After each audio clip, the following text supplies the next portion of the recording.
o una máquina virtual, o un lugar donde almacenar objetos como imágenes, videos, archivos de texto, o un espacio en nube, por ejemplo, también la puedo contratar. Entonces hay distintas formas de poder contratar eso, ¿verdad? Y eso es lo que vamos a hablar. Todas esas distintas formas lo vamos a llamar modelos de computación en la nube. Para entender esto de modelos de computación en la nube, primero tenemos que entender un concepto que es el primero que aparece ahí. Si se dan cuenta, ahí hay 4 columnas, ¿verdad? La primera columna, en la parte de abajo, dice on-premise. ¿Sí? No sé si la logran ubicar. La segunda columna, en la parte inferior, dice IaaS. La tercera columna dice PaaS y la cuarta columna dice SaaS. ¿Sí? Todas esas siglas vamos a entender hoy qué significa. Bueno, pero para entender cómo funcionan los modelos de la computación en la nube, vamos a hacer una analogía. La analogía va a ser qué pasa cuando nosotros necesitamos satisfacer las necesidades de hambre, por ejemplo. Si estamos hambrientos, si queremos comer, ¿cuáles son las distintas formas que podemos satisfacer esa necesidad? ¿Sí? Entonces, la primera forma que yo tengo de poder satisfacer la necesidad si tengo hambre es hacer comida en casa, ¿verdad? Por eso aquí dice homemade, ¿verdad? Comida hecha en casa. La segunda forma que tengo es comprar en una tienda comida para ir a cocinarla a casa. ¿Sí? O digamos que comprar en una tienda comida para ir a terminar de cocinarla, como a calentarla, por así decirlo. ¿Sí? Comida preparada, la compro, por ejemplo, en un lugar como La Torre o PriceMart o cualquier otro lugar, me la llevo a mi casa y me la como. Otra forma es pedir comida a domicilio y otra es ir a un restaurante, ¿verdad? Entonces son las 4 formas que tengo aquí abajo. ¿Cuál es la diferencia entre esas 4 formas? ¿Sí? Que entre más me muevo hacia la derecha, menos responsabilidad tengo. Y entre más a la izquierda esté, más responsabilidad tengo. Si yo estoy en casa, yo voy a ser el chef. Yo voy a tener que conseguir los ingredientes, utilizar, por ejemplo, mis propios electrodomésticos, no sé, mi estufa, mi horno microondas, mi horno normal, ¿sí? Mis propios utensilios de cocina y mi propio mobiliario para poder comer. ¿Sí? Todo eso si yo hago mi comida en casa. Pero ¿qué pasa si yo compro comida ya preparada? Entonces aquí en amarillo, ¿verdad? Bueno, yo lo veo amarillo, tal vez ustedes lo van a ver como bichito. ¿Sí? Estas primeras 2. Si yo compro comida preparada, el chef, voy a ser yo, alguien más fue. Ese chef consiguió los ingredientes y preparó la comida. Yo me lo llevo a casa para poder calentarlo, utilizar mis utensilios y comer en mis muebles. ¿Sí? Pero si yo pido comida para llevar, que sería esta otra modalidad, entonces tampoco fui el chef, tampoco tuve que conseguir los ingredientes y mi comida va a llegar ya caliente. Entonces seguramente la voy a servir en mis propios platos, ¿sí? Y utilizar mi propio mueble, ¿sí? Y si yo me muevo a la otra categoría, en un restaurante, pues básicamente yo tengo que ir y sentarme a comer. Yo no fui el chef, yo no conseguí los ingredientes, yo no preparé la comida, no son mis platos, no son mis muebles, simple y sencillamente yo llego a comer, ¿sí? Entonces, si se dan cuenta, en un ejemplo de la vida común, nos damos cuenta que hay distintas formas de hacer las cosas y dependiendo de la forma que usemos, van a haber ciertas responsabilidades, ¿sí? Entonces, si vemos esto de acuerdo a cómo manejan las empresas todo el tema de tecnología, una empresa que maneje la tecnología on-premise, ¿sí? Que es la analogía a la comida hecha en casa, manejar on-premise algo significa manejarlo todo, ¿sí? Yo tengo que ponerme como empresa, digamos, todas las empresas van a tener un área de informática, por ejemplo, ¿sí? Un departamento de informática, una gerencia de informática. Entonces, este departamento, esta gerencia, se van a encargar de todo, ¿sí? Si quitamos todo esto que hace referencia a comida y empezamos a poner cosas tecnológicas, lo que tendríamos acá serían un espacio físico, servidores, redes para poder conectar los servidores, el manejo de los recursos de esos servidores, el software que se le instala a esos servidores, la seguridad perimetral, ¿verdad? Y la seguridad informática para que esos servidores estén pues bien, ¿verdad? Sin ninguna vulnerabilidad. El software, el tipo de sistema operativo que le vamos a instalar a esos servidores. Luego del sistema operativo, qué software va a tener, por ejemplo, si va a tener software para manejar una base de datos, software para manejar un servidor de aplicaciones, software para manejar un file system, ¿sí? Entonces, todo, y digamos que si, por ejemplo, yo desarrollo mi propio software, yo tendría que tener, por ejemplo, un servidor de aplicaciones como Apache, como Tomcat, ¿verdad? Como JBoss, y encima de ese servidor poner mi aplicación a funcionar. Entonces, un esquema on-premise hace referencia a que todo lo vamos a hacer en casa, ¿sí? Y si todo lo vamos a hacer en casa, tenemos que ponernos a pensar en todas esas cosas que les acabo de mencionar. Entonces tengo yo más responsabilidad, ¿verdad? Cuando digo tengo yo, me refiero a yo como parte de la empresa, ¿verdad? O el departamento de informática va a tener toda la responsabilidad de tener que cuidar con que todo eso funcione bien, los backups, parches de seguridad, actualizaciones, no sé, mover la carga de un servidor a otro, actualizar el hardware de ese servidor porque cuando pasen los años va a quedar obsoleto.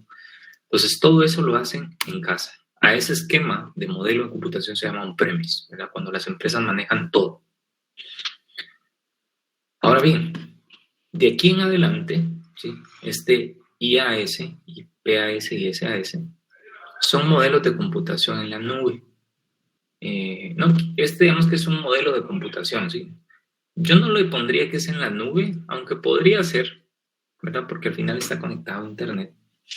Pero digamos que de aquí en adelante significa que la responsabilidad ya va a estar compartida.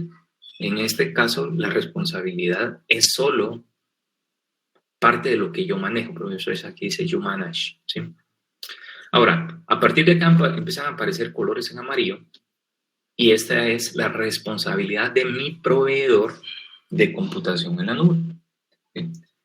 Mi proveedor de computación en la nube puede ser, por ejemplo, voy a mostrarles aquí, por ejemplo, AWS, es una empresa, es de Amazon, que se dedica a dar servicios de computación en la nube, ¿sí?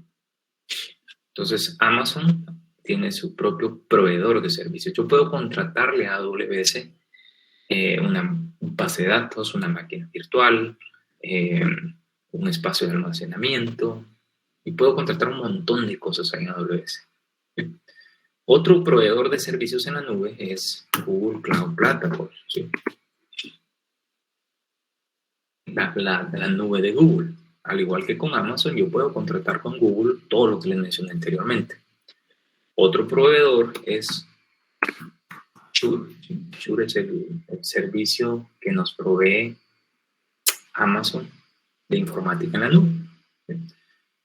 Y así como estos tres, pues hay otros más, ¿verdad? Digamos que estos son como que los más conocidos, ¿verdad? Azure es el proveedor de servicios de Microsoft, ¿verdad? Nube.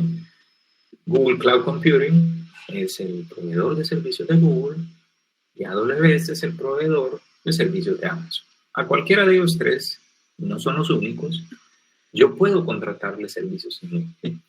Entonces, cuando pensemos en proveedor de servicios, no pensemos en estas empresas, ¿verdad? Que me pueden proveer de un montón de cosas en la nube, ¿sí? Entonces, a medida que avanzamos en estos modelos, va a haber más responsabilidad de ellos y menos mía. El siguiente modelo después de on-premise se llama IaaS, ¿sí? La I es de infrastructure o infraestructura en español. Las dos A es porque las siglas están en inglés, entonces esto significa Infrastructure as a Service, ¿sí? Infraestructura como servicio, así se llama a este modelo de computación en la nube. La infraestructura como servicio se refiere básicamente a que yo voy a contratar de mi proveedor de servicios solo infraestructura, ¿no? Por ejemplo, yo puedo decirle a Amazon, mira, yo quiero 10 servidores que tengan 16 o 32 gigas de memoria RAM cada uno y tanto de disco duro y tanto CPU. ¿Sí? Pero yo voy a manejar todo lo que hay después de. Yo necesito solo lo físico. Que esos servidores se puedan conectar mediante red y yo les voy a instalar el software a esos servidores. Y de ahí en adelante yo los administro. El software que yo instalo, yo me voy a encargar de mantenerlo actualizado. Yo me voy a encargar de instalar parches de seguridad. ¿Sí? Solo necesito que me provea los servicios de infraestructura, es decir, como que hardware y red. Todo lo demás yo me lo llevo. ¿Sí? O sea, yo voy a instalarle el sistema operativo. Si en esos servidores yo voy a manejar una base de datos, yo voy a instalar todo lo que esa base de datos necesite para funcionar sobre el sistema operativo que yo elegí. Y cuando la base de datos necesita una actualización, yo la voy a hacer. Y cuando el sistema operativo que yo instalé necesite una actualización, yo la voy a hacer también. ¿Sí? Entonces yo me voy a encargar de todo el software y el proveedor de servicios se va a encargar de la infraestructura, es decir, del hardware, ¿no? De mantener esos servidores pues bien, ¿verdad? Que si hay un problema físico en uno de esos servidores, pues me dé otro.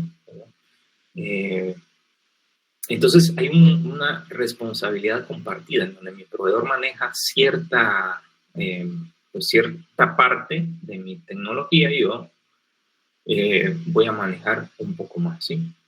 ¿Estamos bien aquí? ¿Se entiende qué es la infraestructura como servicio? Sí, se entiende. Bueno. Luego yo me muevo hacia otro nivel, ¿verdad? A un modelo PaaS, ¿sí? Platform as a Service. ¿Sí? Este es infraestructura as a service y este es platform as a service. ¿Sí? En español, plataforma como servicio. ¿Sí?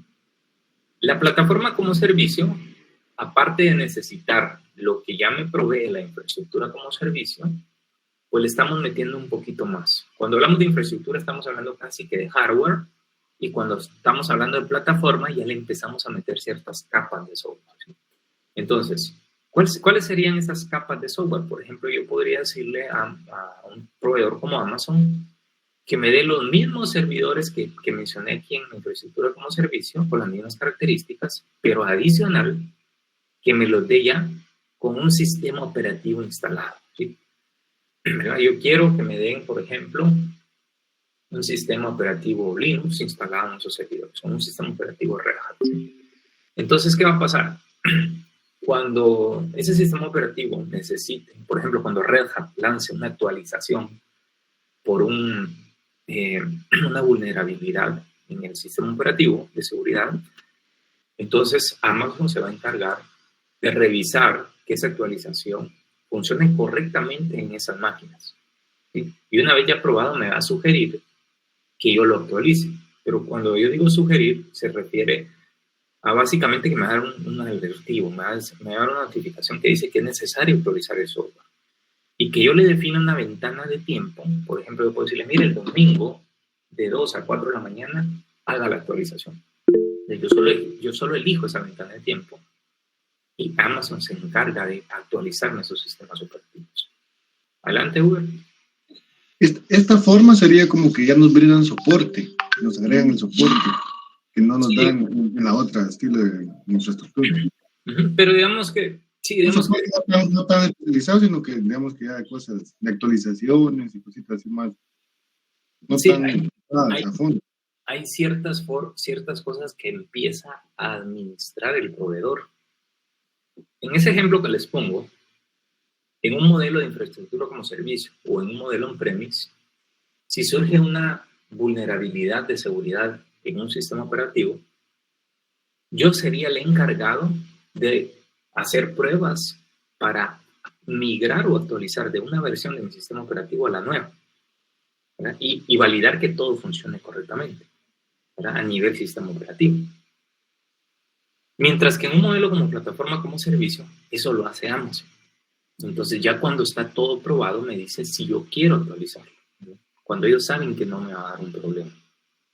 Y no solo se queda hasta el sistema operativo, porque yo podría decirle a Amazon, bueno, antes vamos a ver algo que se llama funciones como servicio, ¿sí? Pero imaginemos que mi plataforma ya no fuera solo el sistema operativo, sino yo le pido a Amazon una base de datos MySQL funcionante. ¿Sí? En un modelo como infraestructura como servicio, yo podría pedirle los servidores a Amazon, pero yo encargarme de instalar MySQL y todo lo necesario y hacer todas las configuraciones para que me funcione. Y si yo necesito que mi base de datos sea, ¿cómo se llama esto? Altamente disponible, yo tendría que tener la misma base de datos seguramente en más de un servidor. Entonces, ¿qué significa? Yo tengo que instalar el software en todos esos servidores. Yo tengo que configurar la replicación de datos entre esos servidores a nivel de MySQL. Tengo que hacer un montón de configuraciones. Eso lleva tiempo, hay que hacer pruebas, hay que validar que todo eso funcione. Eso sería un modelo como infraestructura como servicio. Pero un modelo de plataforma como servicio, le digo a Amazon, yo quiero una base de datos. Yo quiero que esa base de datos esté en 3 servidores y que se esté replicando la información. ¿Sí? Y Amazon me la da. Entonces yo no tengo que ser experto en cómo configurar eso.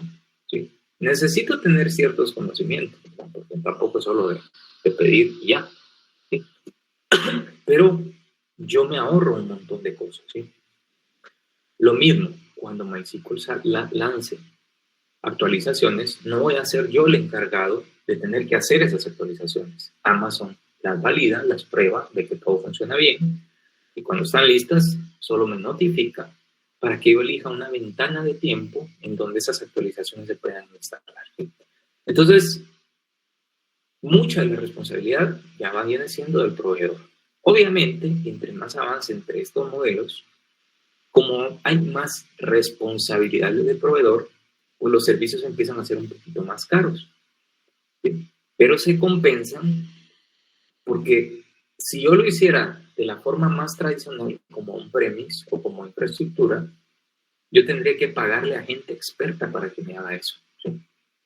O tendría que lidiar con los problemas de tener software obsoleto o software desactualizado. Imagínense un MySQL que no se actualiza en 5 o 6 años. Me quedo con una versión muy antigua. Cada vez va a ser más difícil que pueda migrar hacia las versiones nuevas. Y puede que tenga un montón de vulnerabilidades y errores. A eso en el mundo de la computación se le conoce como la deuda técnica. Cuando ustedes escuchen la palabra deuda técnica, se refiere básicamente a todo aquello que nos hace falta hacer para tener software o hardware funcionando adecuadamente, ¿verdad? Software actualizado, software sin errores, sin vulnerabilidades, hardware que no esté obsoleto, ¿verdad? Entonces, mientras yo tenga hardware obsoleto, software desactualizado, yo empiezo a tener deuda técnica. ¿Sí?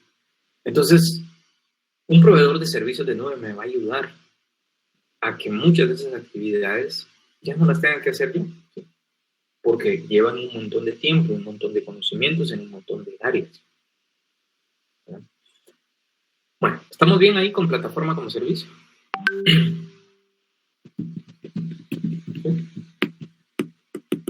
¿Hay alguna duda? Ingeniero.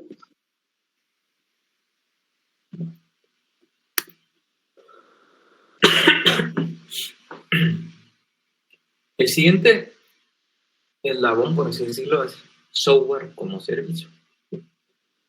En inglés, software as a service. ¿Sí? El software como servicio, pues es algo donde, al igual que en un restaurante, cuando me voy a comer, yo casi que no administro nada. Yo llego al restaurante y como, ya, pago y me voy. Algo así es el software como servicio. Seguramente ustedes lo han utilizado. Netflix, Gmail, Facebook, todo eso es un modelo de software como servicio. ¿Por qué? Porque yo solo voy y utilizo el software como que fuera un servicio. Imagínense, ustedes tienen varios servicios. De energía eléctrica.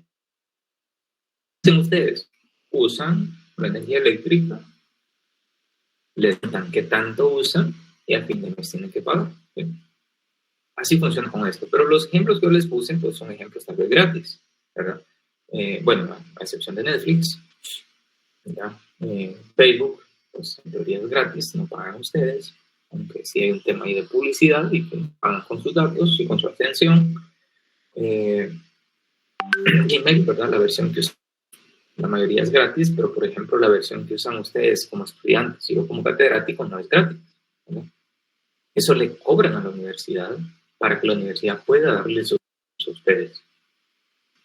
Netflix, ustedes pagan una cuota mensual. Entonces, el software como servicio, yo solo voy y lo uso. Yo no sé cómo funciona, ¿sí? Yo no sé en qué servidor está, en qué máquinas, qué características tenían esas máquinas, qué tecnología se utilizó, cómo se desplegó, cómo está configurado, quién lo administra, no sé nada de eso, ¿sí? Y eso es un modelo de software como servicio, ¿sí? Bueno, estamos bien hasta acá, entonces, distintos modelos. Aquí arriba, en la parte de arriba, se mencionan otros, ¿verdad? Está CAAS, FAS, DAS, ¿sí? Entonces, vamos a ver si me recuerdo. Por ejemplo, CAS es Container as a Service, ¿sí? Estábamos hablando aquí de contenedores, y Container as a Service, pues es un servicio en nube que me permite, si yo construyo un contenedor que tenga una aplicación adentro, agarrar ese contenedor, llevármelo a un servicio de Container as a Service y básicamente mi aplicación empieza a funcionar. ¿Por qué? Porque ellos van a manejar todo lo necesario para que yo solo les dé el contenedor, configure algunas cositas y ellos van a correr ese contenedor. Yo les doy la imagen del contenedor y ellos van a encargar de correrlo. Luego está Function as a Service. ¿Qué es Function as a Service? Imagínense que yo soy yo soy el Banco de Guatemala.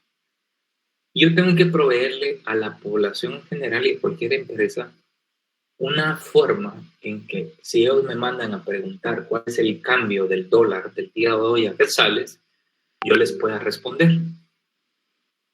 ¿Qué tendría que hacer yo para poder poner en funcionamiento algo como eso? Bueno, yo tendría que desarrollar ese software en alguna tecnología.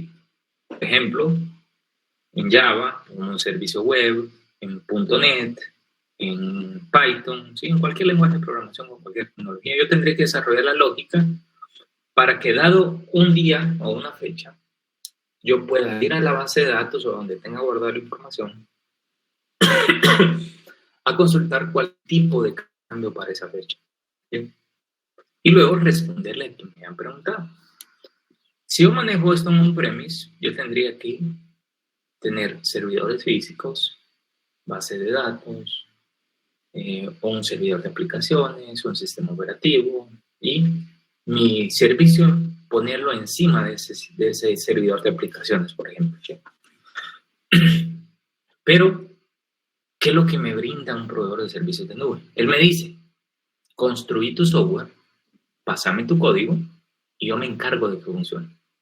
Entonces, yo me encargo del hardware, yo me encargo del sistema operativo, yo me encargo del servidor de aplicaciones.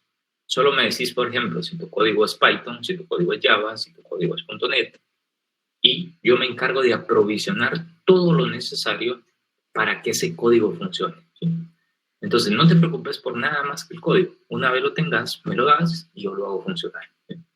Algo así funciona, ¿sí? Por eso se llama funciones como servicio. Yo creo una función, digamos que mi función es tipo de cambio, la programo, se la doy a un proveedor como Amazon en un servicio, se llaman serverless, ¿sí? Y él se encarga de hacerlo funcionar, ¿sí? Y este de DAS, ya no me recuerdo, yo creo que era Data as a Service, ¿verdad? Pero no me recuerdo mucho, pero digamos que no es importante. Bueno, ¿estamos bien con los modelos de computación en la nube? ¿O hay alguna duda? Está claro, dije. Creo que todo claro, gracias.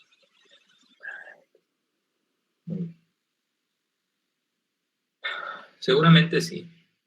Si yo le doy el curso de seminario de sistemas, vamos a estar utilizando un proveedor de servicios como AWS y se van a dar cuenta de cómo es que funcionan estos modelos ya en la práctica, ¿sí?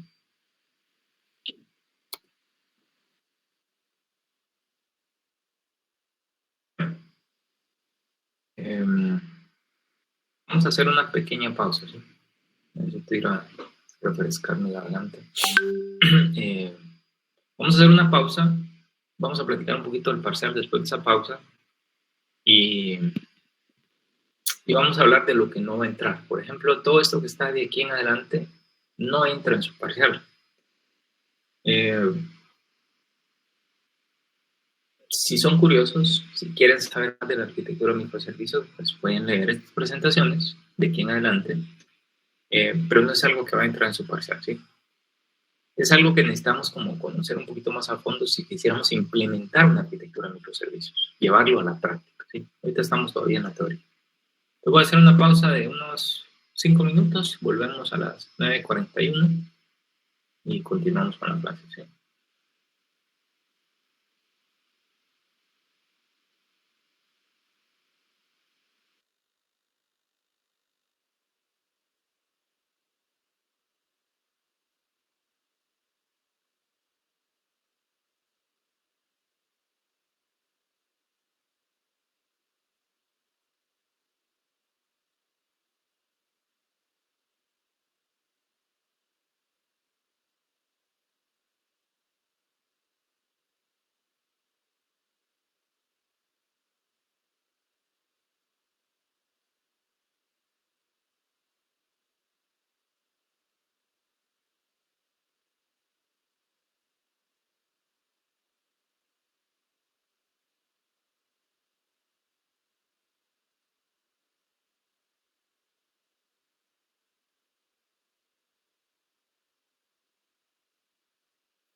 Muy bien, vamos a continuar con la clase. Por favor, me confirman si ven mi pantalla todavía. Así es, ingeniero. Gracias. Bueno. Sí, ingeniero. Gracias. Bueno, miren pues. Hablando, ¿por qué es que de la arquitectura de microservicios nos pasamos a modelos de computación en la nube? Básicamente es porque tanto la arquitectura de microservicios como el tema de Docker, ¿verdad?, de contenedores, como ciertos modelos de computación en la nube, es lo que necesitamos si queremos una arquitectura de microservicios, ¿verdad? En una arquitectura de microservicios, estábamos hablando, voy a moverme un poquito para arriba.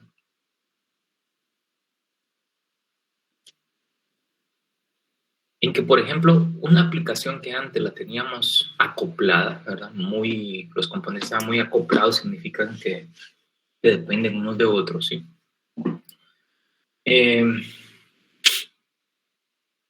Antes la teníamos así, en una arquitectura de microservicios lo vamos a partir en varios. Y la idea es que cuando uno de estos componentes o uno de estos microservicios necesite ser escalado significa ponerlo en distintos lugares varias veces, así como en estas imágenes de acá, ¿verdad? Este microservicio está aquí, está aquí, está acá, el azul está acá, en varios.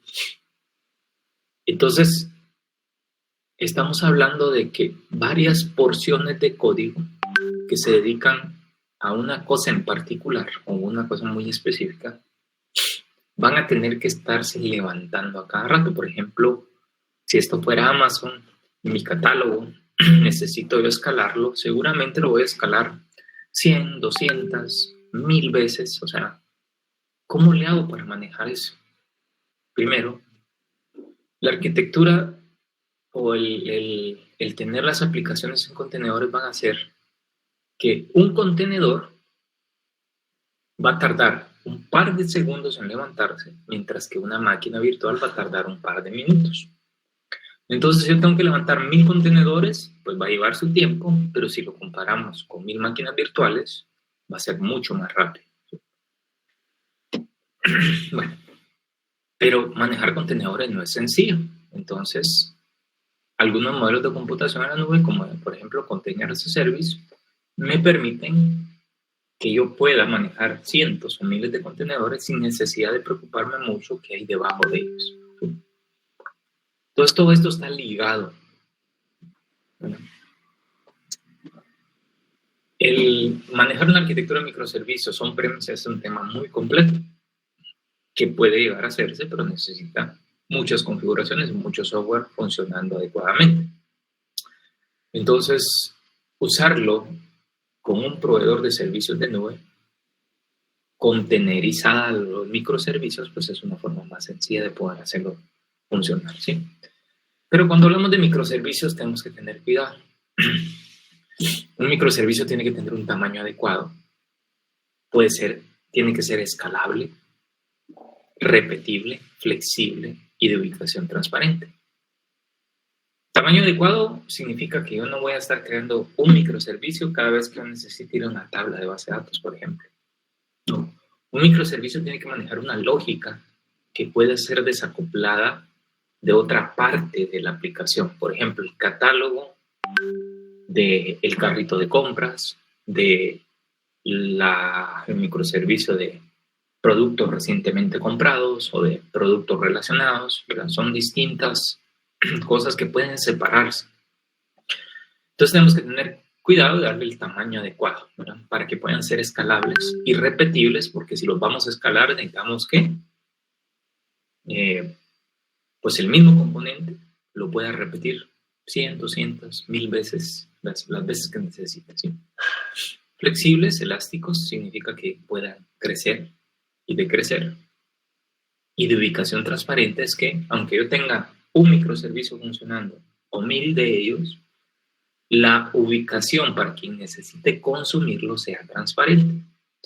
Quiere decir que si mi carrito de compras tiene 50 instancias de un servicio para que funcione y tiene mucha demanda y yo necesito llevarlo a 1000 instancias, cuando yo empiece a desplegar otros 950 contenedores, cada contenedor va a tener su propia dirección IP, pero tengo que tener un mecanismo para que cada contenedor que se levante se registre, por así decirlo, en algún lugar, en donde cuando este servicio se necesite y lo llamen, pues pueda agarrar de cualquiera de todas esas IPs que se registraron, porque todos los 1000 contenedores van a poder responder cualquier petición.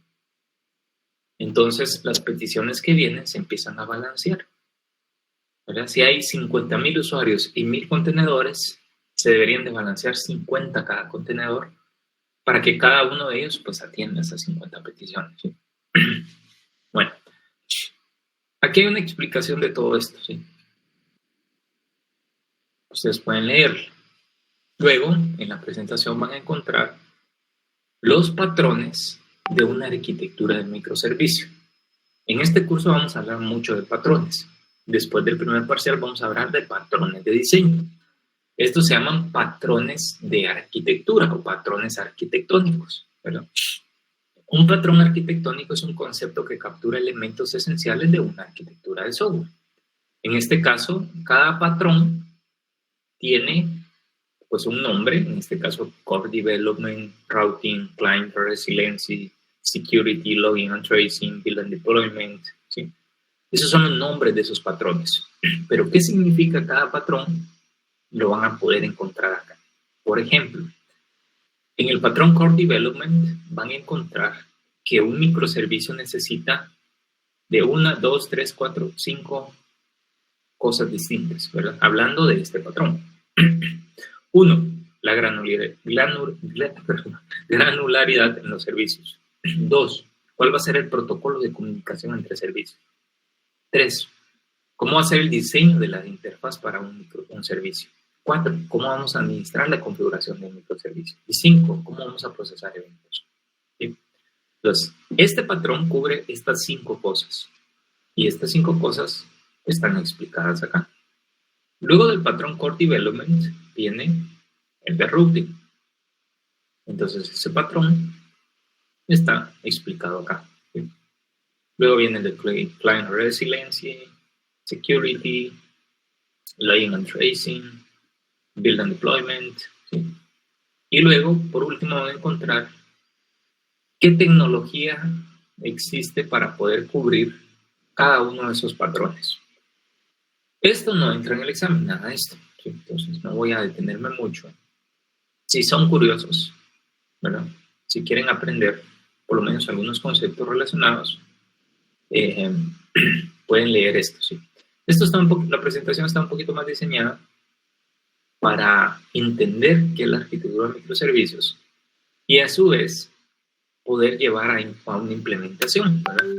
Si esto fuera un curso para poder aprender qué es una arquitectura de microservicios y cómo implementarla, pues tendríamos que detenernos en cada uno de estos aspectos en varias clases y luego por hacer unos ejemplos tal y como utilizando las tecnologías que aparecen en el último slide. Pero este no es un curso para esto, ¿sí? Digamos que yo quería hacer una introducción a esta arquitectura para que vean que las cosas van cambiando con el tiempo, ¿sí? Hace unos 10 años no se hablaba de esto. Hace unos 10 años esto pues, no existía. Entonces, cuando yo estudié, estos conceptos nunca los recibí porque no existían en realidad. Pero esto es para que vean que la tecnología no se detiene, ¿verdad? Surgen nuevos patrones, nuevas formas de hacer las cosas y tenemos que mantenernos al día. Entonces quería darlo como una breve introducción para que entiendan que es una arquitectura, tal vez no tanto para que sepan cómo implementarla, porque eso lleva mucho trabajo y mucho tiempo. Y podríamos tener 1 o 2 cursos, ¿verdad? Abarcar en 1 o 2 semestres cómo implementar una arquitectura de estos en una empresa, ¿sí? Entonces no es algo sencillo. Pero por lo menos con esto espero que tengan el concepto general, ¿verdad? Y esa es mi idea. Bueno, pero esto, a partir de aquí, no entra en el examen parcial. Bueno, vamos a regresar.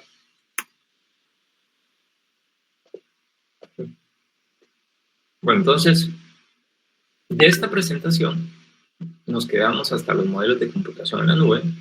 Todo lo que hay para arriba, si entra en su parcial. Luego, el paradigma de orientación a objetos.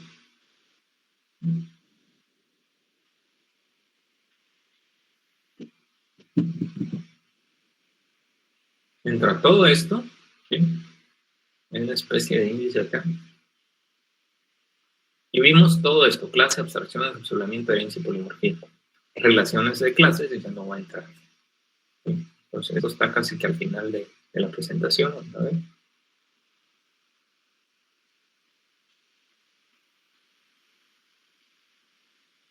Nos quedamos hasta envío de mensajes, creo.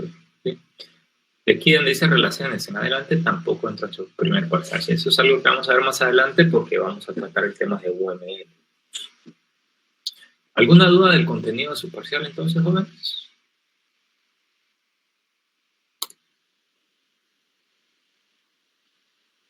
¿No? Bueno.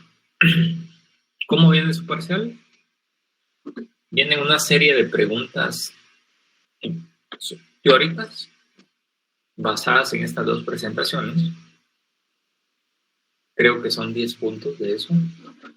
Y 5 puntos del ejercicio de programación orientada a objetos, ¿verdad? En donde van a tener que descargar el proyecto en ellos, realizar lo que se les pide en la pregunta, hacer que funcione en su máquina y luego irse a contestar esa parte a su examen. ¿Sí? Ahora bien, una sugerencia que les doy, ¿sí? Ustedes tienen 2 horas para hacer esto, ¿sí? Las preguntas, para mí las pueden contestar, si mucho, son 10 preguntas, imaginemos unos 3, 4 minutos por pregunta, 30, 40 minutos son suficientes para las preguntas teóricas. Ahora, lo que les va a llevar más tiempo es el ejercicio de programación orientada a objetos, ¿sí? Entonces, yo les aconsejo porque como sale al azar, algunos les puede salir al principio del ejercicio, otros al final, otros en medio. Cuando lleguen a su ejercicio de programación orientada a objetos, tomen tiempo y de una vez definan ustedes cuánto tiempo le quieren dedicar. ¿Por qué? Porque si les sale al inicio y ustedes se van a poder resolverlo y le lleva más de una hora, hora y media, no les va a quedar tiempo para responder después las otras preguntas. Ahora, si les sale al final y ya respondieron las preguntas, pues pueden ustedes empezar pues tienen todo el tiempo restante del examen, ¿sí? Pero si les sale al inicio, ustedes de una vez deberían decir, bueno, voy a dedicarle una hora a resolver esto y cuando termine esa hora, yo voy a dejar la respuesta tal y como está y mejor me voy a ir a responder las otras preguntas teóricas. Bueno, no sé, ¿alguna duda?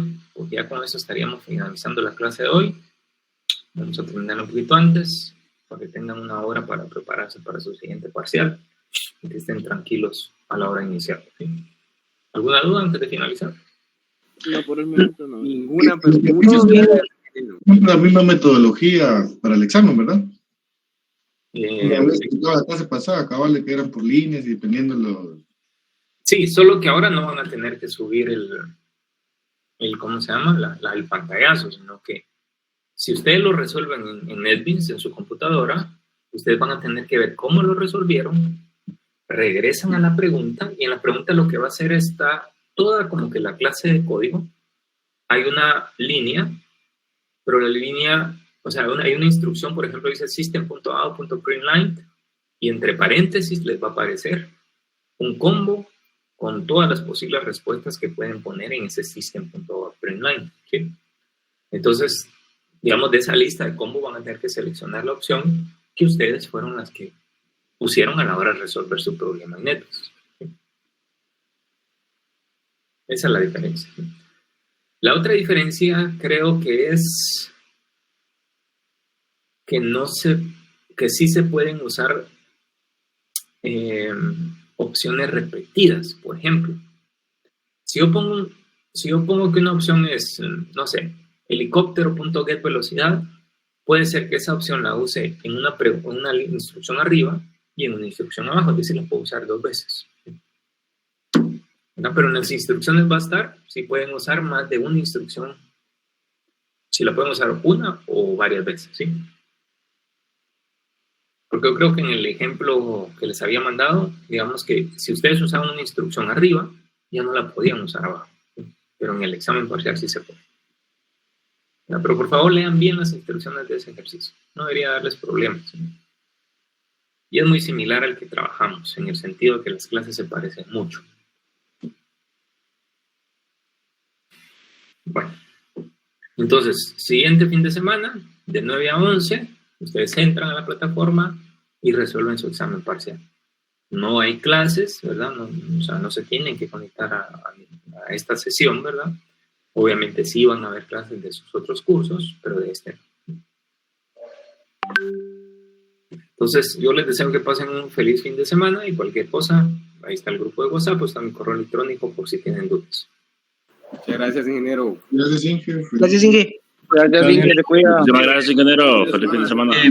Feliz fin de semana. Gracias, Inge.